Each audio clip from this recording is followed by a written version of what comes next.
A massive earthquake rocks Mexico. We have details as the death toll rises. Jay-Z's mother, Gloria Carter, reveals how she came out to her son. A mom of 5 gives birth to her daughter while in a coma after refusing cancer treatment in order to save her baby. Like mother, like daughter, Cindy Crawford's 16-year-old Kaia Gerber makes her New York Fashion Week debut, walking the runway for Calvin Klein. There are numerous monkeys loping up to me. Wait until you hear Kate Bosworth's amazing story from a monkey forest in Bali. And she reveals what marriage has taught her and life as a stepmom. My main concern is the fact that the president of our country has the time to get and engage in a Twitter war with my father. Catherine Schwarzenegger weighing in on President Trump's beef with her dad, Arnold. All today on People Now.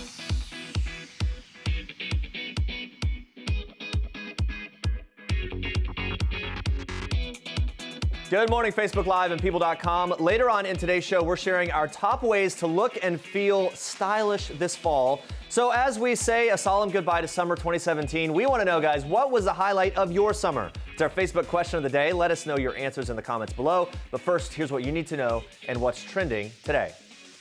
Breaking news overnight out of Mexico. Early Friday morning, Mexico was struck by what is being called the most powerful earthquake to hit the country in a century off of its southern coast. This comes as Mexico's eastern coast prepares for Hurricane Katia to make landfall. The quake registering at an 8.1 magnitude, according to the United States Geological Survey, and an 8.2, according to Mexico's National Seismological Service. Officials are still confirming the quake's exact strength, as authorities confirm at least 25 people were killed. The quake was so strong that its effects were felt in Mexico City, 600 miles from its recorded epicenter in the Pacific Ocean. Now, according to Mexican President Enrique Peña Nieto, there were 62 aftershocks after the initial tremor.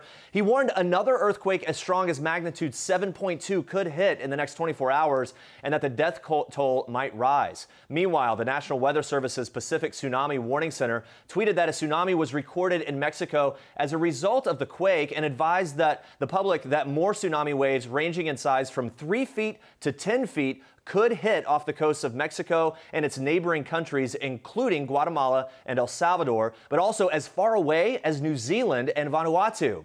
Peña Nieto confirmed that Mexico's Army, Marines, and federal police have already mobilized and are responding to assess the damage. It's likely that the Mexican states of Chiapas and Oaxaca, two of the most impoverished areas of the country and both located near the quake's epicenter, were hit the hardest by the natural disaster. Guys, stay on People.com for more updates on this story as it continues to develop.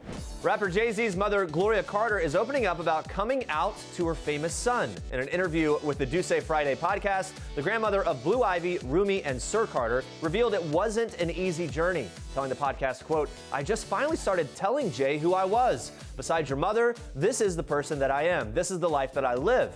My son started actually tearing. He's like, "That had to be a horrible life, Ma." And I was like, "My life was never horrible. It was just different." Jay-Z celebrated his mother's sexuality in a duet called Smile off his June album 444. He rapped the lyrics, "Mama had 4 kids, but she's a lesbian, had to pretend so long that she's a thespian, had to hide in the closet so she medicate society's shame and the pain was too much to take." That was his rap, and Gloria says the first time she heard the song, she wasn't too convinced, saying, "I don't know, dude, I ain't feeling that." She went on to say that she only recently told Jay-Z because it was something that was never really discussed. She revealed, "I was never ashamed of me. I'm tired of all the mystery. I'm going to give it to him. I don't have to worry about anybody wondering if I'm in the life or not. So now maybe you can focus on the phenomenal things I do. So focus on that. Now it's time for me to be free." Guys, moving on to this, an incredible Michigan mother of 5 gave birth to her 6th child, a daughter, on Wednesday while in a coma that she has been in since July. Carrie DeClyon was diagnosed with glioblastoma in April. It's an aggressive, rapidly growing malignant tumor that can affect the brain and spinal cord. She opted to avoid experimental treatment to save her baby, knowing that if she refused treatment, she would die. The baby, whom her family named Life Lynn, was delivered at 24 weeks and 5 days, weighing 1 pound and 4 ounces. That's according to the Facebook page Cure for Carrie, which provides updates on her health. Now the little girl has arrived. The client has been taken off life support with her family, telling supporters she's no longer responding to pain and, quote, in God's hands until he calls her home. Carrie and her husband Nick share 5 other children ranging in age from 1-year-old to 18 years old. Nick opened up to people about the amazing mother Carrie was, saying, quote, she's the kind of mom that wants to be with her kids all the time, building forts in the backyard, taking the kids on walks to the park, making them special lunches. I'm going to really miss those moments.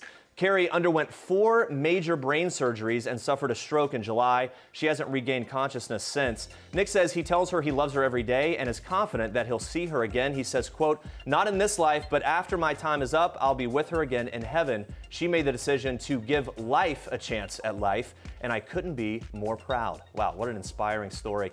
Royal Grandpa Prince Charles couldn't wait to hear how little Prince George fared on his first day of school. Grandpa sympathizing with little George's first day nerves. When George walked into school, he looked bashful and cautious. It was a contrast to a picture taken about half an hour earlier on the steps of his Kensington Palace home, where he appeared to have a skip in his step next to his dad, Prince William.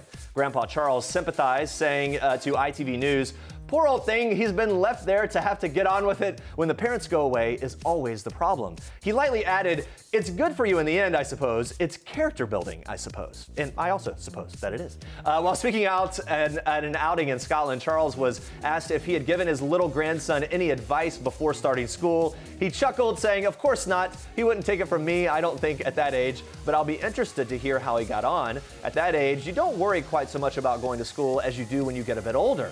It's that business of meeting new people and wondering, you know. And we all wish Prince George a worry-free school year. Yes. At that age, I think it's actually more stressful for the parents. Oh, yeah, definitely. I will say from experience, Yes. as it's happening right now. I It's know, much more your little stressful. daughter. The kid's just like, yeah, I want to go play with kids. Yeah. All right, let's check in with Facebook Live. Happy Friday. We're talking the highlights of your summer. Diana says, really loved seeing my mom get her dream car. I want to know what kind of dream car it was. Yeah. Let us know in the comments. And Edward says that my highlight of the summer was going to see the Power Rangers movie. All right, Diana says vacation with my husband of 2, my 2 grown children, and my grandson. And Kimberly says going on an airplane for the first time to go to Hawaii. Wow, that's really cool. I know. Big summer around here, around there, wherever you are. Keep the Facebook comments coming in. We want to check in with you again soon. But first, Andrea, more trending news for us in Star Treks. Yes, Jeremy, that is correct. We are kicking off Star Treks with a supermodel in the making. Kaia Gerber is 16 and ready to hit that catwalk. The daughter of supermodel Cindy Crawford wasted no time making her New York Fashion Week debut, gracefully strutting her stuff on Calvin Klein's fashionable runway on Thursday night. Kaia, who turned 16 last week, just hit the age requirement to walk, and the young model seems to be channeling her famous mom. Strolling past A-listers like Anna Wintour, Brooke Shields, Paris Jackson, and Millie Bobby Brown, Kaia could have been mistaken as her mom's twin. The teenager's decision to make her fashion debut with the high-end label was most likely intentional. Cindy was one of Calvin Klein's go-to runway models in the 90s and single-handedly changed the game for supermodels all over the world. Well, before the show, Kaia shared some fun snapshots backstage, posing in bathrobes alongside fellow models Lulu and Karlie Kloss. Safe to say, Kaia had quite the Fashion Week debut. Big congratulations to the teenage superstar. All right, now moving on to a star of a different kind, a country music star gushing about one of his idols. Watch. She still gives me butterflies, and that's rare. I mean, I'm around big stars all the time, so it's normal. But for some reason, Reba has a special place. Yeah, what is it about her that gives you these butterflies? I've always loved her. I've loved her since Fancy, so always been a big fan. And she's, to be honest, on top of being gorgeous and a great human, she is like gold.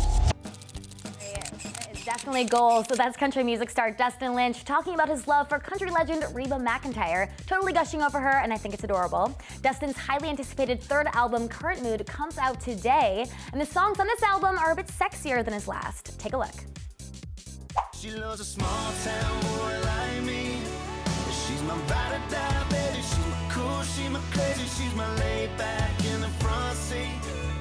Love it. And Dustin has been very open about being a single guy in the country music world. He says he included his experiences as an eligible bachelor in his new music. And don't worry, ladies, we made sure to confirm his relationship status and find out the top things he is looking for in a girl. Take a look. Safe to say you're single, ready to mingle. Am I reading that right? Yes, oh yeah, for sure, yeah. Okay. You know, and I'm so consumed with my career and making this album.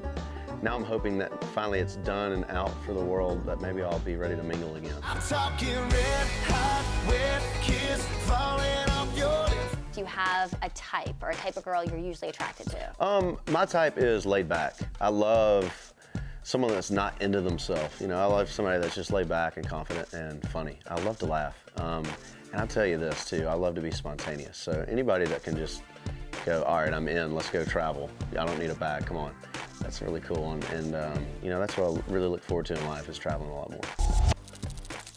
Director and actress Lake Bell has been a very busy mama these days. Her new film, I Do Until I Don't, just hit theaters. She gave birth to son Ozzy 3 months ago, and her 2-year-old daughter Nova is just starting to get used to the big sister role.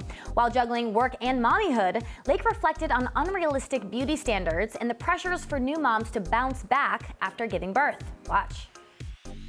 What's your message going to be for your daughter as she grows up, especially if she wants to get into the business? Oh, I hope she doesn't. But if she does, I mean, look, I think my mom's done an excellent job about aging gracefully and being like unafraid to age, right? And to dress appropriately and to, you know, sort of put it out there that it's not a scary thing. You know, my mom has been very, very adamant to do that, and I want to do that for my daughter as well. I mean, even like after having a baby, you know, we were talking about this, which is like everyone like bounces back, and it's very nice that people are like, wow, you're doing pretty well. But I'm like, okay, you know, it's gonna take me a second to get back in fighting shape, and that's okay. Sometimes I have the fantasy that I just want to like debunk that a little bit. That like I wish more people would kind of be like, I'm wearing Spanx, you know, or whatever it is, you know, which I am.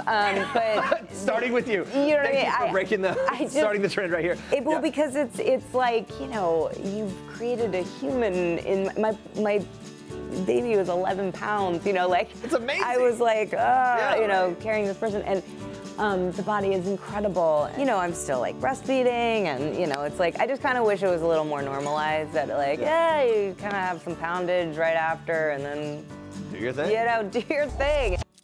I love her. Nice to hear from her. And those are your Star Tracks for today. All right, stay with us, guys. The beautiful Kate Bosworth opening up about what she has learned after 4 years of marriage. Plus, we're revealing the top 3 things you need to have in your closets this fall. Stick around. This is King Cutie in People. His Royal Highness Prince George Alexander Louis of Cambridge. These are George's parents, George's home, his Nana, the Queen, and his staff of 644 Englishmen. This is George's dog Lupo, who inspired his favorite book, The Adventures of the Royal Dog Lupo, one George will share now that he's a big brother. People. The details make the story. Don't miss this week's People. We spent a little bit of time I'd never been to Bali. We spent a little bit of time there, and I really loved going to the monkey forest. Have you been? I have not, and that would be fantastic, obviously. Okay, so you go, and there's just monkeys everywhere, and they roam, and roaming. They really are. It's extraordinary. I'm frightened by that, honestly. Okay, so this would not be for you. Okay. So basically, there's vendors around, and they're selling bananas. And so I thought, oh great, I'll go buy a bunch of bananas, then I'll, you know, feed a monkey. And so I went and I bought one. What they didn't tell you is they're so clever, and they obviously are so used to this, people buying bananas and feeding them, that they come. I literally looked around once I'd bought the bunch of bananas, and there are numerous monkeys like loping up to me, crawling up me.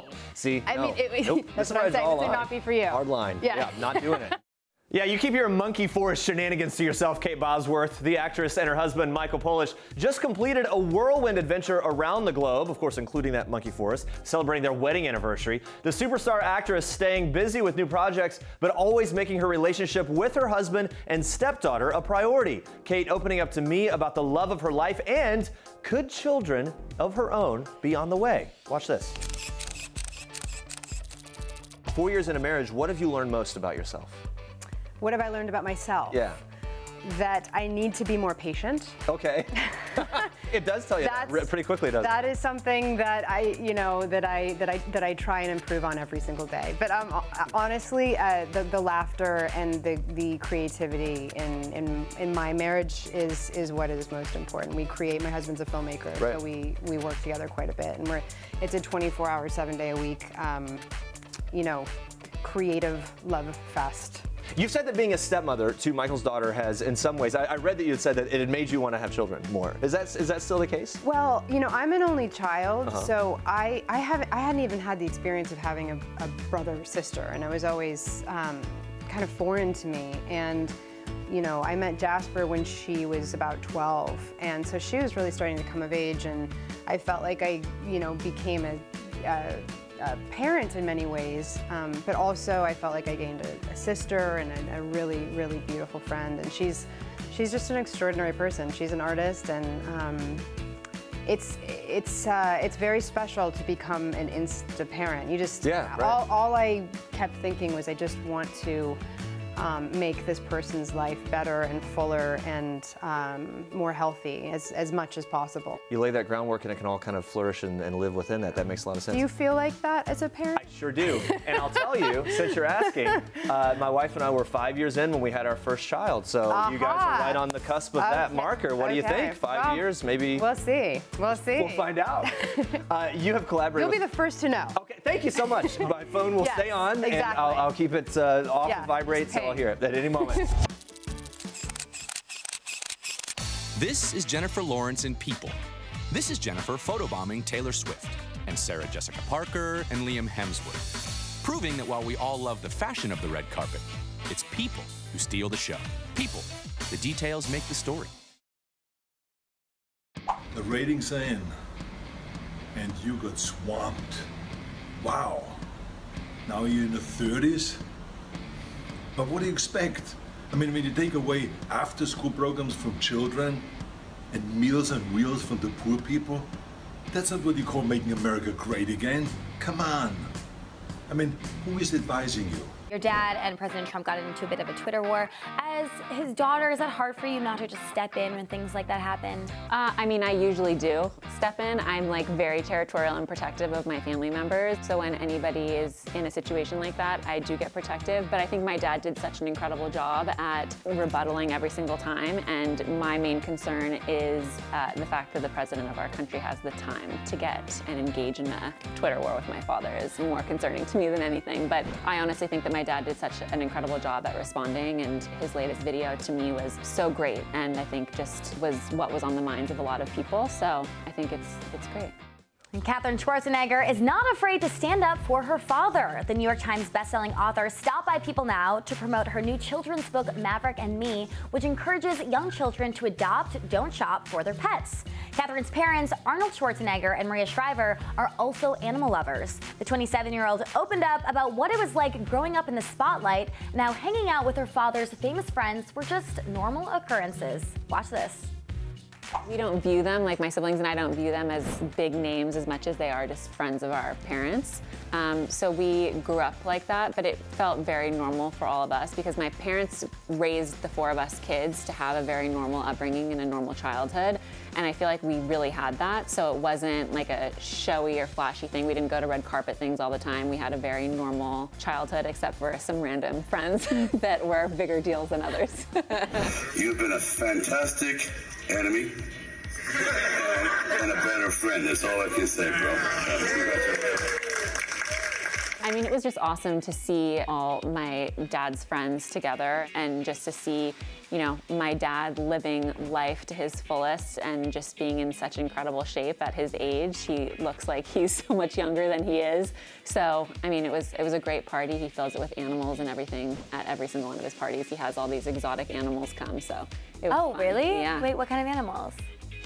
This year he had a kangaroo, he had little sea otters, parrots. Both my parents are obsessed with animals, so it explains a lot as to why I'm doing this with my book. Yeah. All right, guys, the summer is winding down, unfortunately, and you know what that means. Bikinis and sandals will be replaced with sweaters and boots. And we all know saying goodbye to summer can be a bit tricky, somewhat depressing, so we are here to make that seasonal transition a little easier by breaking down 100 simple ways to look and feel stylish this fall. Here are our top 3. Number 1, accessorize like pop star Selena Gomez. Selena, whose 11-piece collection with Coach launched this past August, likes to add inspiring and functional pieces to her everyday wardrobe. According to the star, the line's signature Selena Grace bag goes with everything, and the message "to be you is to be strong" is sewn right on the inside. The bag's star-shaped keychain also features a special message from Selena with the words "Love yourself first" etched in her handwriting. Super cute. All right, now moving on to number 2. Harness the power of red. Stars from Eva Longoria to Emily Blunt are rocking this bold fall color. And the good news, there's so many ways to incorporate the fierce shade into your wardrobe. Jackets, dresses, lipsticks, and pants all stand out with a bright red shade. Plus, celebrity stylist Elizabeth Stewart, who dresses A-listers like Jessica Chastain, swears by the fun poppy color, telling people any way you can incorporate red will kick up your look immediately. And we have to agree with that. And if you just can't wait to purchase a new statement accessory, look no further than this sleek Henry Bendel clutch. Now through October 2nd, People has you covered with 25% off your Henry Bendel purchases.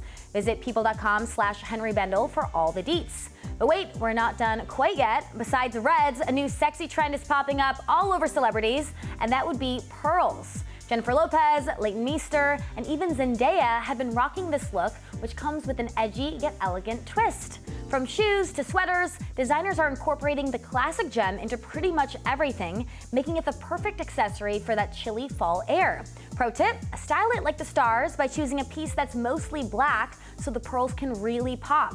And don't be afraid to add a little extra glam on even your most understated items, like this adorable Zac Posen bag. The sexy purse currently retails for $295 and is available online at shopbop.com. Definitely have to get my hands on that ASAP. And while you're out doing your fall shopping, make sure to check out jewelry designer Shelley Brown's newest collaboration with People. The 15-piece capsule of mix and match pieces just launched this week. Score 25% off by using the code PEOPLE25 at checkout. Happy shopping, everyone. I want to apologize to all the clowns out there because, you know, we're sorry if we're giving you a bad rep. We know you're hardworking citizens. And, yeah. But now that disclaimer has been given, they're very scared. This movie's going to be very good, and I hope we made you proud.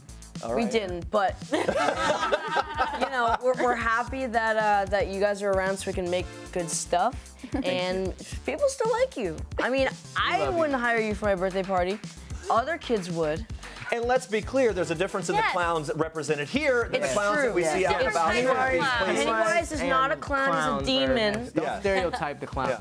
See, there we go. Clearing it up. We will not stereotype clowns, at least only the non-creepy ones. Anyway, the much buzz about horror movie It hits theaters today. It's our Toyota People Pick. The movie tells the story of a bunch of kids who call themselves the Losers Club as they're being terrorized by a demonic clown named Pennywise. The movie's super scary, so we wanted to know if these kids were freaked out all the time on set, how real was it? Watch this.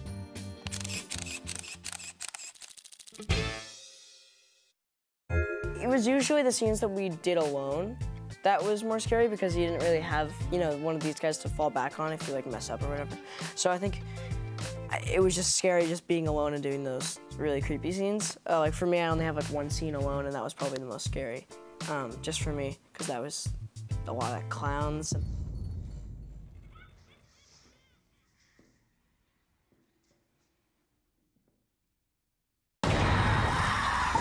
When we were watching it, like that was kind of the point that we were all like, what did we get ourselves into? Yeah, it was like, no, oh no.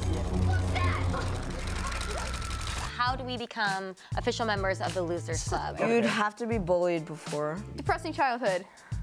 Oh gosh. Don't feel good about yourself at first.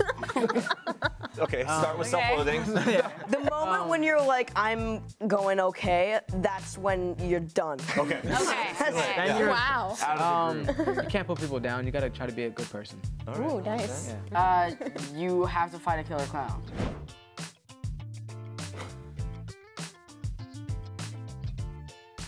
Well, guys, on Thursday, Time released its long-awaited project called Firsts. It's a multimedia campaign highlighting 46 women who broke barriers across a variety of fields. Firsts, which includes an interactive site, short films, candid interviews, a social media call to action, and much more, features pioneering athletes, scientists, lawmakers, entertainers, and entrepreneurs. I just sat down with Time editor-in-chief Nancy Gibbs, who opened up about the project and what makes it so special. Watch this. We're really excited. It's been really fun. And it got even bigger and more interesting than we thought when we started it, 10,000 years ago. Yeah. So it was like, finally, we have to publish this because it is so exciting, and we want to take the conversation out much wider to let lots of people talk about who were the first women you watched, that you saw, who inspired you, who changed something in your life. It's an incredible list of women that you have that are part of this. How did you go about choosing them? That must have been maybe the most difficult thing.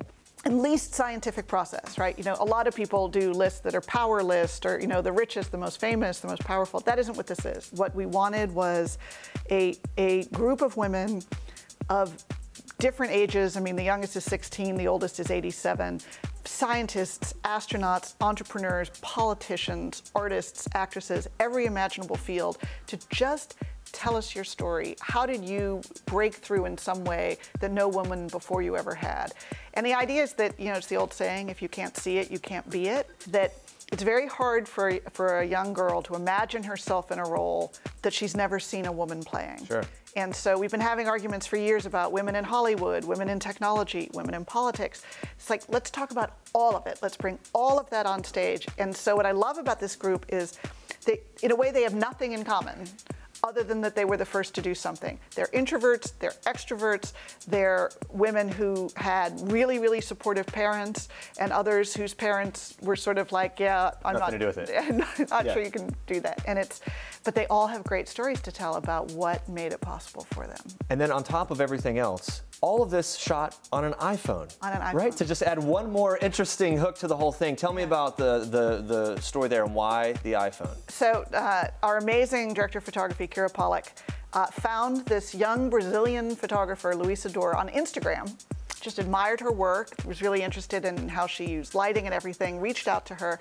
She shoots everything on an iPhone. So we're shooting some of the most photographed women in the world, whether it's Serena Williams or Selena Gomez or Hillary Clinton, and we're showing up for these shoots with no stands, no lights, no props, just one photographer and her phone. And I think it creates a very different feeling. It's much more intimate. It's much more transparent. Some of these portraits, you just see these women the way you have not seen them before. And of course, we're all telling each other stories on our phones all day long. My Snap story is, there's my story. And so we wanted to bring these very public-facing women into that very intimate, personal space. It makes sense that there would be a real disarming quality about that. And on top of that, just the quality of this is really remarkable. When you look at all the footage and everything that came out of it, it's really incredible stuff. So what do you hope people walk away with after they take all of this in and see these women who have done firsts? One, I want them to actually believe anything's possible. I say this as the mother of daughters. And it is something of a mystery still how it is that you see these spectacular girls who come up through school and university and the workforce, and then something stops. And no one has really figured out whether those are external barriers, internal barriers. But I think let's have the conversation about what it takes to break through and what it is that might hold women back, whether it's something we do to ourselves, something that comes from the outside. Let's just engage in that conversation. That's something that men and women have an enormous interest in doing. And so I hope anyone who watches these videos, who reads these stories, finds someone that they connect to, someone who looks like what they could be one day. No one is going to look like everyone. That's the great thing about how much variety there is here, but everyone ought to find somebody who inspires them. Makes a lot of sense. This is probably going to be difficult to say. Who surprised you most from this list? Nikki Haley told an amazing story. So here she is. She's on my mind right now because she's, there she is, the UN ambassador dealing with North Korea. So she's right in the thick of the most fateful arguments we're having, in the world right now. And here's this Indian American girl growing up in South Carolina who wanted to be the mayor of Bamberg, South Carolina, because that was as high as she could see. And when she was a little girl, her mother entered her in the Little Miss Bamberg pageant, and she was disqualified. And I asked, why was she disqualified?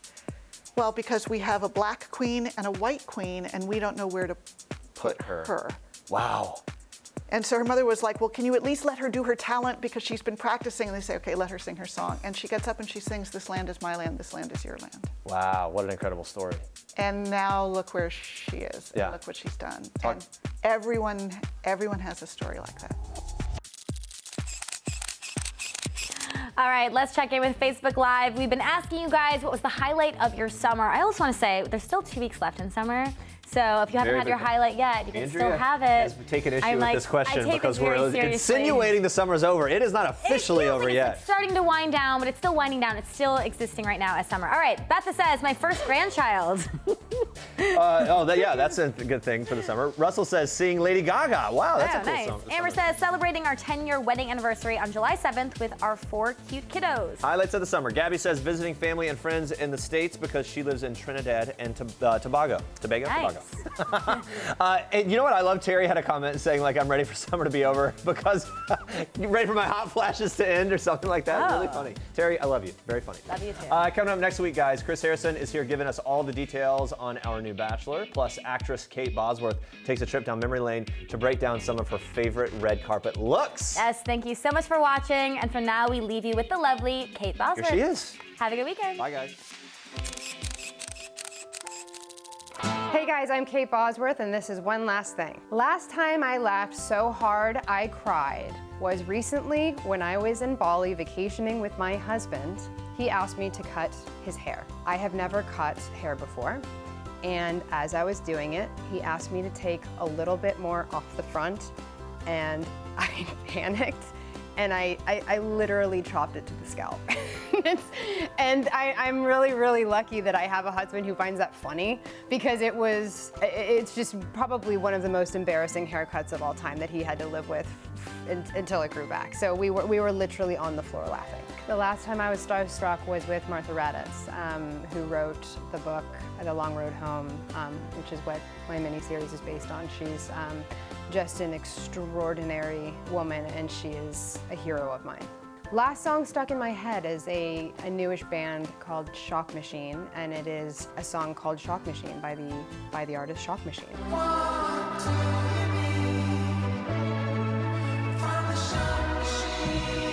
So check out Shock Machine.